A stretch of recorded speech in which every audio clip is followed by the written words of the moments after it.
కుంకుమ తయారు చేసే విధానం. ముందుగా పసుపు కొమ్ములు తీసుకోవాలి. ఆ పసుపు కొమ్ములని చాలా మెత్తగా పౌడర్గా మిల్లు పట్టించాలి. ఇంతకు ముందు రోజుల్లో అయితే రోట్లో దంచుకొని కుంకుమ తయారు చేసేవారు, కానీ ఇప్పుడు అలా ఎవరు చేయలేరు కాబట్టి మిల్లుకి ఇచ్చేస్తున్నారు అందరూ కూడా. పసుపుని ఈ విధంగా మెత్తగా తయారు చేయించిన తర్వాత కుంకుమ రంగు అంటే మనకి కిరాణా షాపుల్లో దొరుకుతుంది. కుంకుమ రంగుని తీసుకోవాలి. ఈ పసుపుని ఇప్పుడు మన దగ్గర అమర్దస్తాలు ఉంటున్నాయి కదా, అందులో వేసి తర్వాత కుంకుమ పౌడర్ కూడా వేసేసి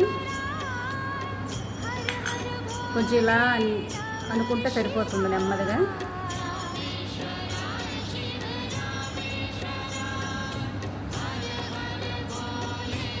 యాక్చువల్గా కలిపేసి 3-4 రోజులు ఉంచినా కానీ కలర్ వచ్చేస్తుంది. మొత్తం పసుపులో కుంకుమ రంగు కలిసే వరకు ఇలా చేసి పెట్టుకోవాలి. కుంకుమ రంగు అంతా పసుపులో ఇలా కలుపుకున్న తర్వాత ఒక 3-4 రోజుల వరకు ఒక టైట్ కంటైనర్లో వేసి ఉంచేయాలి. అంటే డబ్బాలో పెట్టి ఉంచేసాక కలర్ ఆటోమేటిక్గా వచ్చేస్తుంది. ఒకసారి చూడండి, ఇలా మనం చేత్తో అన్నా కూడా కలర్ వస్తుంది.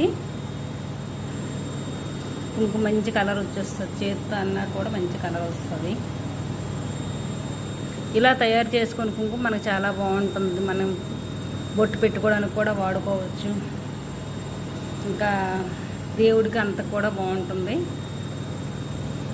పసుపు కుంకుమ తయారు చేసిన వాడుకుంటే మంచిది, మన ఆరోగ్యానికి కూడా చాలా మంచిది.